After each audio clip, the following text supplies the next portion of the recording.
بسم اللہ الرحمن الرحیم۔ ہمارے چینل خیال سٹوریز میں خوش آمدید۔ آج ہم میرے ہم نشین ناول کی قسط نمبر 26 پڑھیں گے۔ کیا کر رہا ہے یار؟ ریحان نے سجاول کو پکڑتے ہوئے کہا۔ وہ تم دیکھ نہیں رہے نیلا آئی ہے، پلیز مجھے اس سے بات کرنے دو۔ سجاول بے قراری سے بولا، ساتھ تمہاری بھابھی بھی آئی ہوئی ہیں، اگر انہوں نے ہمیں دیکھ لیا تو معاملہ خراب ہو سکتا ہے۔ ریحان اسے سمجھاتے ہوئے بولا، کون سا معاملہ؟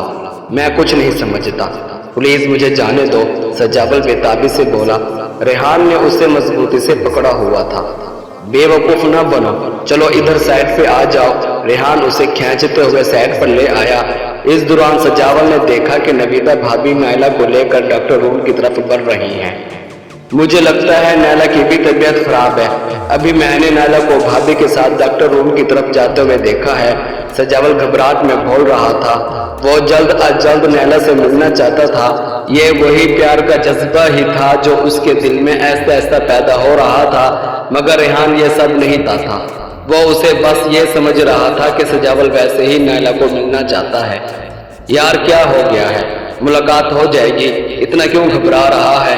بندے کی طبیعت خراب ہو ہی جاتی ہے، بس وہ بھی تمہاری بھابھی کے ساتھ دوائی لینے آئی ہوگی۔ تمہاری بھی تو طبیعت خراب ہو گئی ہے، تم بھی تو میرے ساتھ دوائی لینے آئے ہو۔ چلو شاباش، بے فکر ہو جاؤ، اب ہمارا نمبر آنے والا ہے۔ اس دوران انہوں نے بھابھی نویدہ کو نیلا کے ساتھ ہسپتال سے باہر نکلتے ہوئے دیکھا۔ وہ دوا لے کر فارغ ہو چکی تھی، اس لیے گھر کی طرف جا رہی تھی۔ پتہ نہیں اسے کیا ہو گیا ہوگا، خدا خیر کرے، سجاول دل میں سوچ رہا تھا۔ اتنے میں چیک اپ کے لیے اس کا نمبر آ گیا۔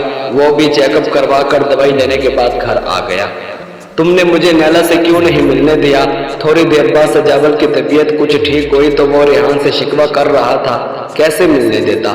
تیری بھابھی بھی تو ساتھ تھی، ذرا سوچو، وہ تمہیں دیکھ لیتی تو کیا ہوتا؟ ریحان نے اسے جواب دیا۔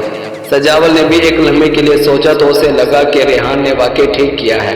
اگر وہ بھابھی کی موجودگی میں اس سے ملتا تو نہ جانے بھابھی کیا کیا باتیں بناتی، مگر پیار کا جذبہ یہ سب نہیں دیکھتا۔ وہ تو نیلا سے ملنے کے لیے تڑپ رہا تھا، مگر دوسرے لوگ کہاں یہ سب دیکھتے ہیں۔ ابھی تو اس نے نیلا سے اپنی محبت کسی کے سامنے ظاہر بھی نہیں کی تھی، بس وہ دل ہی دل میں اپنی محبت کے جذبے کو پروان چڑھا رہا تھا۔